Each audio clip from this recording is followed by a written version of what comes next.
आज का हमारा क्वेश्चन है अ चार्ज क्यू, एक चार्ज हमारा क्यू है, Q charge is distributed over a semi circular coil. एक चार्ज क्यू था, उसे हमने डिस्ट्रीब्यूट कर दिया on a semi circular coil के ऊपर। सेमी सर्कुलर मतलब सर्कुलर का हाफ, ठीक है, एक सर्कल का हाफ उसे कहते हैं सेमी सर्कुलर। उस कॉइल के ऊपर हमने चार्ज क्यू को डिस्ट्रीब्यूट कर दिया। हमें नेट इलेक्ट्रिक फील्ड हमें बतानी है कहां पर, इसके सेंटर पे। नेट इलेक्ट्रिक फील्ड इंटेंसिटी हमें बतानी है towards the centre of the coil. तो कैसे बताते थे? फर्स्ट ऑफ ऑल मैं आपको बता दूं इलेक्ट्रिक फील्ड इंटेंसिटी हम कैसे फाइंड करते थे। हमने फाइंड करना सीखा था एक पॉइंट चार्ज के लिए, एक पॉइंट चार्ज के लिए, एक सिंगल चार्ज के लिए। हम क्या करते थे, एक टेस्ट चार्ज लाते थे क्यू नॉट, जिसका नाम था क्यू नॉट, उसे रखते थे और एक फॉर्मूला लगा देते थे इलेक्ट्रिक फील्ड इंटेंसिटी का, क्या, फोर्स अपॉन क्यू नॉट, और ये आ जाता कुछ के क्यू अपॉन आर का स्क्वायर। ठीक है, के क्यू अपॉन आर स्क्वायर, कुछ इलेक्ट्रिक फील्ड इंटेंसिटी का हमारे पास फॉर्मूला ये आ जाता था। पर आज हमारे पास एक सिंगल चार्ज नहीं है, बट हमारे पास काफी सारे पॉइंट चार्जेस हैं जो कि हमने डिस्ट्रीब्यूट कर दिया है over a surface of a coil. ठीक है, तो आप इस फॉर्मूले को जरा नोट कर लेना, मैं रब करता हूं। ठीक है, तो हम कैसे निकालेंगे? अरे आपने एक पॉइंट चार्ज के लिए तो पढ़ा है, यहां पर क्या डिफरेंस है, यहां पर बहुत सारे पॉइंट चार्ज हैं। तो हम अगर एक पॉइंट चार्ज का निकाल दें और उसे इंटीग्रेट कर दें, एक पॉइंट चार्ज की इलेक्ट्रिक फील्ड इंटेंसिटी निकाल दें और उसे इंटीग्रेट कर दें, तो हमारे पास पूरी के पूरे कॉइल की इलेक्ट्रिक फील्ड इंटेंसिटी आ जाएगी, जो कि इस पूरे पूरे चार्ज की वजह से जो सेंटर पर इलेक्ट्रिक फील्ड इंटेंसिटी होगी। तो मैं कुछ एंगल पर एक थीटा एंगल ले लेता हूं। ठीक है, मैंने कुछ एंगल पर, मान लो थीटा एंगल पर एक सरफेस को कट कर दिया, जिसका एंगल क्या था, डी थीटा। एक छोटा सा एंगल मैंने कट करा। ठीक है, अब इस छोटे से एंगल पर कितना चार्ज है, छोटा सा चार्ज है और छोटी सी ही ये लेंथ है।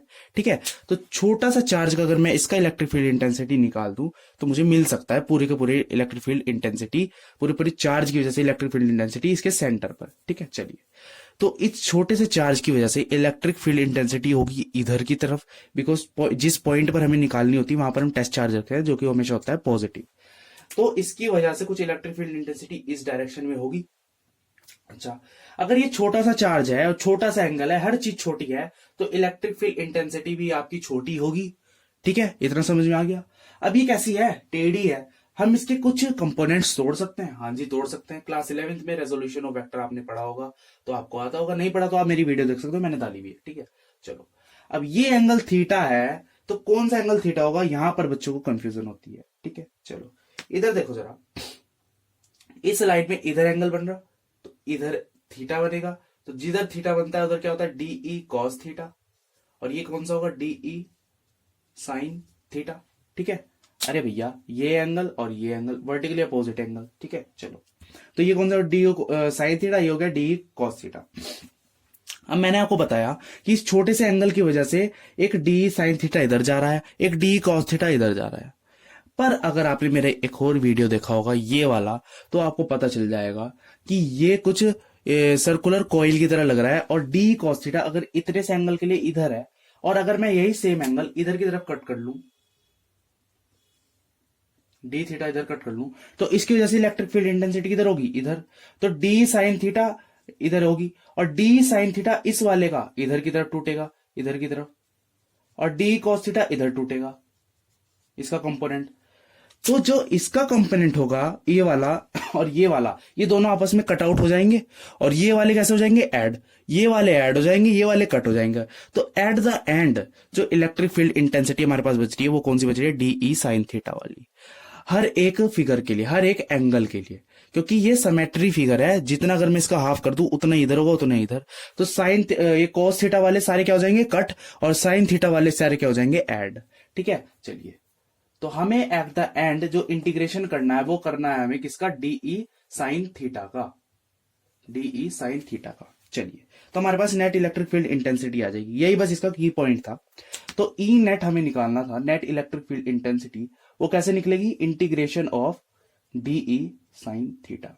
अरे यार, इतने से एंगल के लिए d e sine theta electric field intensity इधर आ रही, इतने से चार्ज के लिए अगर मैं इधर ले लूं तो उसकी भी इधर वाली बच रही, क्योंकि इधर वाली तो कैंसिल हो जा रही, इधर ही बच रही। इधर से ले लूं तो इधर वाला कैंसिल हो जाएगा, इधर वाला ही बचेगा, तो हमेशा डीई साइन थीटा ही बच रहा है। तो नेट इलेक्ट्रिक फील्ड इंटेंसिटी भी तो डीई साइन थीटा का इंटीग्रेशन करने पे ही आएगी। तो हम कर लेते हैं इंटीग्रेशन। कहां से कहां हो रहा है इंटीग्रेशन? देखो, जीरो एंगल से पाई एंगल तक हो रहा है, जीरो से 180 डिग्री का एंगल बन रहा है, ठीक है। तो क्या हो जाएगा, जीरो से पाई, पाई को ही 180 हम कहते हैं। चलिए, अब जरा मैं अगर छोटी सी इलेक्ट्रिक फील्ड इंटेंसिटी निकाल दूं तो कैसे निकालेंगे? इसका फॉर्मूला होता है के क्यू, जो भी आपका चार्ज हो, चार्ज हमारे पास क्यू नहीं है, कितना है, डी क्यू है, छोटा सा चार्ज है। चलो, डी क्यू अपॉन आर का स्क्वायर, ये अपना आर हो गया, ये वाला, ठीक है। तो आर भी सबके लिए सेम है, तो हमारे पास डीई की वैल्यू है और वहां पर हमें इसे पुट करना है। करते हैं, क्या होगा, integration of k d q upon r square sine theta. अब मुझे एक बात बताना, यहां पर जो चार्ज है वो चेंज हो रहा है, हर जगह charge d q d q d q d q यही है, पर एंगल चेंज हो रहा है, जीरो से पाई हो रहा है। इंटीग्रेशन हम किसका कर रहे हैं, एंगल का, जीरो से पाई तक हम एंगल का डिफरेंशिएशन कर रहे हैं। तो अगर मैं चार्ज को किसी तरीके से एंगल में चेंज कर दूं तो मैं फटाफट इसे इंटीग्रेशन कर सकता हूं। चलो वो भी करते हैं, पहले मैं इसको सिंपल फॉर्म में लिख देता हूं एक बारी, k upon r square integration of sine theta और डी क्यू, हमारा ये बचा जीरो से पाई तक। अच्छा, अब जरा इधर देखो, ये जो आपके पास फिगर है ये कैसा है, ये एक सरफेस है, ये एक सरफेस है। तो अगर आपसे मैं पूछ लूं, तो अगर आपने सरफेस चार्ज डिस्ट्रीब्यूशन पढ़ा है तो वहां पर आपने पढ़ा होगा जो सरफेस चार्ज डिस्ट्रीब्यूशन होता है इक्वल होता है क्यू अपॉन एस के, चार्ज अपॉन सरफेस के।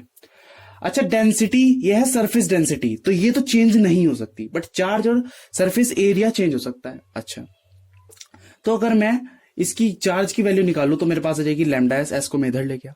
अब मैं छोटे से चार्ज के लिए बात कर रहा हूं तो मेरे पास क्या होगा, ये हो जाएगा लैम्डा, और यहां पर एस क्या है, ये है डीएल, डीएल ये मैं छोटे से लेंथ की बात कर रहा हूं, छोटे से लेंथ की बात कर रहा हूं। अरे यार, मैं इतने से लेंथ की बात कर रहा हूं ना, इतने से आर्क की, अगर मैं पूरी की बात करता तो यहां पर होता खाली एल, तो अगर मैं इतने से की बात कर रहा हूं तो मेरे पास क्या होगा, डीएल। तो हमारे पास ये डी क्यू की वैल्यू आ चुकी है। इसको पुट करते हैं पहले, फिर आगे बात करूंगा आपसे। के अपॉन आर स्क्वायर ये साइन थीटा, क्या है आपके पास इसकी वैल्यू डी क्यू की, इधर से लैम्डा डी एल, इसको लैम्डा को ढंग से बना लो, ये हो गया आपका लैम्डा। इंटीग्रेट करना था जीरो से पाई तक। अब एक और आपको चीज समझनी होगी, इधर देखो जरा, ये छोटा सा एंगल बन रहा है डी थीटा। अगर आपने क्लास 11 में पढ़ा हो कुछ इस तरीके की चीज कि छोटा सा एंगल हो और ये आपके पास आर्क हो, आर्क आपकी क्या है, डी एल, इसकी लेंथ आर की, और ये है आपका क्या, रेडियस। तो हमें अगर एंगल निकालना होता था, डी थीटा निकालना होता था, तो हम कैसे निकालते थे? इसका एक फॉर्मूला होता था, इसका एक फॉर्मूला होता था D L equals to R D theta, मतलब length of arc equals to product of length of radius into theta, मतलब एंगल, ठीक है। तो ये इसका फॉर्मूला होता था। यहां से हम डी थीटा की वैल्यू निकाल सकते हैं। डी थीटा की वैल्यू क्या हो जाएगी, डी एल अपॉन आर, और आर यहां पर छोटे वाला है, radius, d l upon r. अब यहां पर जरा इसको पुट कर देते हैं, कैसे करेंगे, के आर स्क्वायर जीरो से pi sine theta, lambda D L की वैल्यू कहां गया, कहां गया, लैम्डा लैम्डा लैम्डा, लैम्डा को जरा मैं बाहर ले जा रहा हूं, ठीक है। डीएल की वैल्यू क्या आई, R D theta, R D theta. यहां से मैं आर को भी बाहर ले जा रहा हूं, बिकॉज आर भी क्या है, आपकी फिक्स्ड क्वांटिटी है, ठीक है, फिक्स्ड है। आर भी आपका रेडियस चेंज थोड़ी ना हो रहा है, ठीक है। तो रेडियस जब मैं बाहर लाऊंगा, एक रेडियस से ये कट जाएगा। अच्छा, तो यहां पर सिंगल आर बचा और अंदर क्या हो गया, साइन थीटा डी थीटा। अब आपको सिंपल डिफरेंशिएशन करना है, इधर करते हैं, चलो। K lambda by R differentiation of zero से pi sine theta D theta, आपको ये करना था। अच्छा, अब आपको पता होना चाहिए साइन थीटा का डिफरेंशिएशन क्या होता है, ये कर लेते हैं। साइन थीटा का डिफरेंशिएशन होता है माइनस कॉस थीटा, ठीक है। तो मैं यहीं पे कर रहा हूं, क्या हो जाएगा, माइनस कॉस थीटा, कहां तक, जीरो से पाई तक। अब ये वैल्यूज आपको पुट करनी है। अब जरा यार देखो, मैं इसको ले जाता हूं यहां पर, ठीक है, यहां पर ले जाता हूं। क्या था आपका, के लैम्डा बाय आर, और क्या हो जाएगा ये आपका minus cos pi upper limit minus cos zero lower limit. तो अब आप खाली वैल्यूज पुट करना और अपने आंसर को पा जाना। क्या होगा आपका आंसर, 2 के लैम्डा बाय आर, ये आपका आंसर है। Net electric field intensity equal आ गई 2k लैम्डा बाय आर के, 2k लैम्डा बाय आर के। हमारे चैनल को सब्सक्राइब कर लो इसी तरह के क्वेश्चन के लिए। Thank you so much for watching, bye.